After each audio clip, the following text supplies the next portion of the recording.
प्यारे दर्शकों नमस्कार।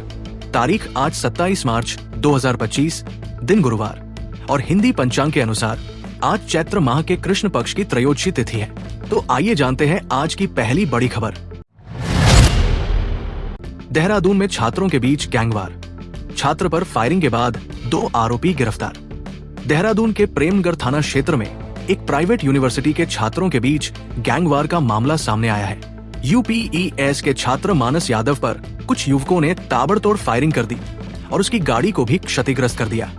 पुलिस ने मामले में तेजी दिखाते हुए 24 घंटे के भीतर मनस्वी फरासी उर्फ शिबू पंडित और हरिवंश मगलूरिया को गिरफ्तार कर लिया है। इनके पास से देसी तमंचा और घटना में प्रयुक्त मोटरसाइकिल बरामद हुई है। पुलिस के अनुसार आरोपियों ने पुरानी रंजिश के चलते ये हमला किया। मुख्य आरोपी कृष पंवार और अन्य फरार आरोपियों की तलाश जारी है। एसएसपी अजय सिंह ने कहा कि छात्रों को अपनी पढ़ाई पर ध्यान देना चाहिए, न कि अपराध की राह पकड़नी चाहिए। हरिद्वार में गैर पंजीकृत मदरसों पर प्रशासन का एक्शन, पूर्व सीएम हरीश रावत ने जताई नाराजगी। हरिद्वार में धामी सरकार के निर्देश पर प्रशासन ने 5 गैर पंजीकृत मदरसों को सील कर दिया है। प्रशासन का कहना है कि ये मदरसे बिना वैध पंजीकरण के संचालित हो रहे थे। अब तक कुल 12 मदरसों को सील किया जा चुका है। इस कार्रवाई पर पूर्व मुख्यमंत्री हरीश रावत ने नाराजगी जताई है। उन्होंने कहा कि सरकार को कम से कम ईद तक इंतजार करना चाहिए था।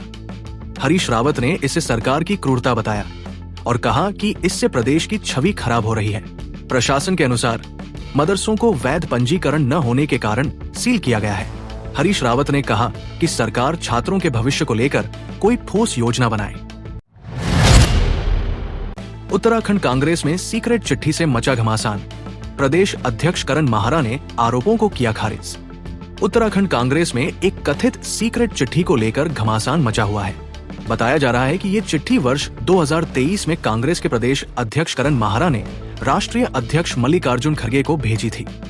इसमें पूर्व प्रदेश अध्यक्ष और चक्राता विधायक प्रीतम सिन्हा पर पार्टी के कामकाज में सहयोग न करने और भाजपा से सांठगांठ के आरोप लगाए गए हैं। चिट्ठी के वायरल होने के बाद प्रीतम सिंह ने इसे सिरे से खारिज कर दिया। करण माहरा ने भी कहा कि उन्होंने कभी ऐसी चिट्ठी नहीं लिखी। उन्होंने इसे कांग्रेस के भीतर मौजूद स्लीपर सेल की साजिश बताया। प्रीतम सिंह ने कहा कि वो विधायक हैं और सरकार से मिलने वाली सुविधाएं उन्हें नियम के तहत मिली है।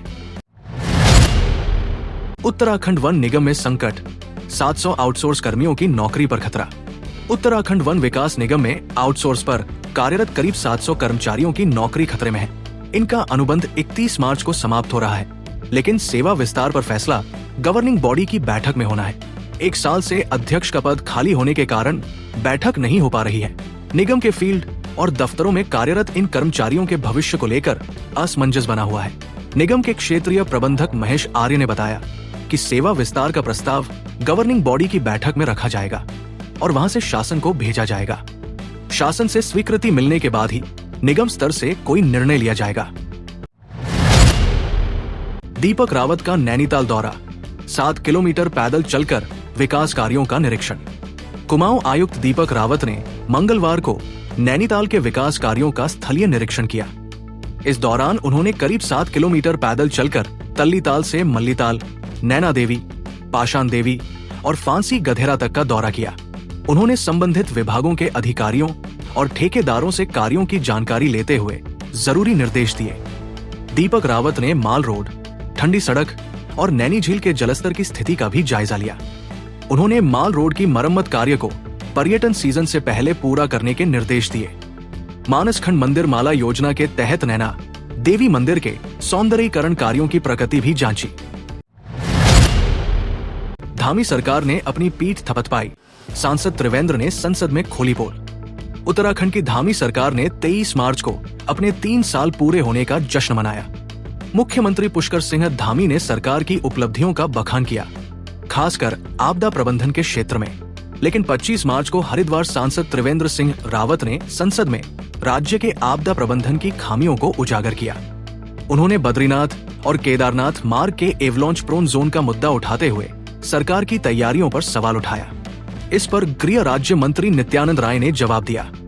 कांग्रेस ने कहा कि सरकार एक तरफ अपनी उपलब्धियों का बखान कर रही है, जबकि उनके ही सांसद आपदा प्रबंधन की स्थिति पर सवाल उठा रहे हैं। निकाय चुनाव आरक्षण मामला, हाई कोर्ट में जीतने वाले प्रत्याशी रख सकेंगे अपना पक्ष। उत्तराखंड निकाय चुनाव में आरक्षण नियमावली को चुनौती देने वाली याचिकाओं पर हाई कोर्ट में सुनवाई हुई। न्यायमूर्ति राकेश थपलियाल की एकल पीठ ने राज्य सरकार से कहा है कि जो प्रत्याशी चुनाव जीत चुके हैं और इस मामले से प्रभावित हो रहे हैं, वे कोर्ट में अपना पक्ष रख सकते हैं। इसके लिए राज्य सरकार को राज्य स्तरीय समाचार पत्रों में विज्ञप्ति जारी करने के निर्देश दिए गए हैं। मामले की अगली सुनवाई 28 अप्रैल को होगी। अल्मोड़ा, धारचूला, गुप्तकाशी और उत्तरकाशी में आरक्षण नियमावली को लेकर प्रत्याशियों ने हाई कोर्ट का रुख किया था। सुप्रीम कोर्ट ने भी इस मामले की जल्द सुनवाई के निर्देश दिए हैं। कामकाजी महिलाओं के आशियाने के लिए जगह तय, 7 हॉस्टल के लिए बजट स्वीकृत। निर्भया फंड से उत्तराखंड के 7 जिलों में जल्द ही महिला छात्रावास का निर्माण होगा। इन जिलों में कामकाजी महिलाओं और छात्राओं के लिए हॉस्टल की जगह तय कर ली गई है। निर्माण के लिए ब्रिडकुल से अनुबंध हो चुका है, जो 3 साल में पूरा होना है। महिला सशक्तिकरण और बाल विकास विभाग के अनुसार राज्य में ऐसे 12 छात्रावास बनाने की योजना है, जिनमें से 7 के लिए बजट स्वीकृति और अन्य औपचारिकताएं पूरी हो चुकी है। हॉस्टल 50 से 150 कमरों की क्षमता के होंगे। हर रूम में 2 महिलाएं या छात्राएं रहेंगी। दिव्यांग महिलाओं के लिए 10% सीटें आरक्षित रहेंगी। बाकी सीटें पहले आओ पहले पाओ के आधार पर दी जाएंगी। इससे कामकाजी महिलाओं और दूरस्थ क्षेत्रों से पढ़ाई के लिए आने वाली किशोरियों को सुरक्षित माहौल मिलेगा। गोल्डन कार्ड से कैशलेस इलाज पर संकट खड़ा, अस्पताल भी इलाज करने में हाथ खड़े कर रहे हैं। प्रदेश के कर्मचारियों और पेंशनरों के लिए गोल्डन कार्ड से कैशलेस इलाज पर संकट गहरा गया है। कर्मचारियों और पेंशनरों के अंशदान से इलाज का खर्च पूरा नहीं हो रहा, जिससे अस्पतालों की देनदारी 100 करोड़ से अधिक हो गई है।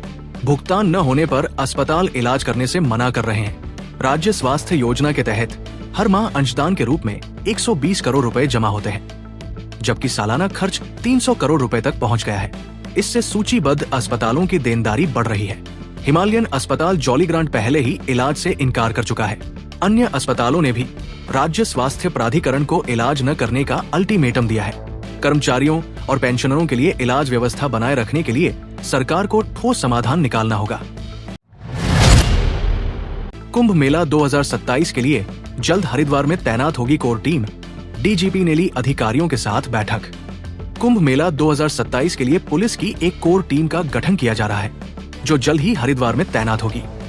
डीजीपी दीपम सेठ ने अधिकारियों को मेला क्षेत्र की तैयारियों की निगरानी के निर्देश दिए हैं। उन्होंने मेला क्षेत्र में पुलिस व्यवस्था, यातायात प्लान, संचार व्यवस्था और अग्नि सुरक्षा की ठोस योजना तैयार करने को कहा है। एसएसपी हरिद्वार परमेंद्र डोभाल ने प्रस्तुतिकरण में पुलिस व्यवस्था और निर्माण कार्यों की जानकारी दी। डीजीपी ने रेलवे, सीसीटीवी, ड्रोन और आधुनिक निगरानी उपकरणों के उपयोग पर जोर दिया है। उन्होंने सीमावर्ती राज्यों से समन्वय और सुरक्षा व्यवस्था को सुदृढ़ बनाने के निर्देश दिए। पुलिस बल को विशेष तैराकी प्रशिक्षण देने के साथ स्नान घाटों के आगमन और निकास बिंदुओं को चिन्हित करने के भी निर्देश दिए गए हैं। उत्तराखंड में शुष्क मौसम के साथ बढ़ने लगा तापमान, अगले 1 हफ्ते तक गर्मी से राहत नहीं मिलने के आसार। उत्तराखंड में मौसम शुष्क बना हुआ है और तापमान में लगातार बढ़ोतरी दर्ज की जा रही है। मौसम विभाग के अनुसार प्रदेश भर में अगले 1 हफ्ते तक मौसम साफ रहेगा, जिससे दिन और रात के तापमान में इजाफा होगा। देहरादून, हरिद्वार, रुड़की, ऋषिकेश, काशीपुर और रुद्रपुर जैसे मैदानी शहरों में गर्मी का असर तेज हो गया है। दिन का तापमान सामान्य से 2 से 3 डिग्री अधिक है, जबकि रात का तापमान सामान्य से 1 डिग्री ज्यादा है। देहरादून में अधिकतम तापमान करीब 31 डिग्री और न्यूनतम तापमान 16 डिग्री के आसपास बना हुआ है। नैनीताल में भी तेज धूप के कारण दोपहर में गर्मी महसूस की जा रही है। मौसम निदेशक बिक्रम सिन्हा के अनुसार 26 से 28 मार्च के बीच चमोली, रुद्रप्रयाग और पिथौरागढ़ में हल्की बारिश हो सकती है। प्यारे दर्शकों, ये थी आज की प्रमुख खबरें। ओहो न्यूज उत्तराखंड को सब्सक्राइब करें और बेल आइकन दबाएं, ताकि आपको उत्तराखंड की हर छोटी बड़ी खबर सबसे पहले मिले। नमस्कार।